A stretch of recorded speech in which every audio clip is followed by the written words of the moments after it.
Bizda hozirgi yoshlarning orasida ommalashib ketyapti. Kim bo'lasan, desa prokuror bo'laman deydi. Kim bo'lasan, desa soliqchi bo'laman deydi. To'g'rimi?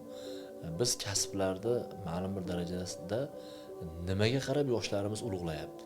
Shuni e'tiborga olishimiz kerak-da. Har qanday kasb egasi o'zini kasbidan uyalmasligi kerak. Shunaqangi o'qituvchilarimiz bor, kim bo'lib ishlaysan desa, o'qituvchiman deyishga uyaladi.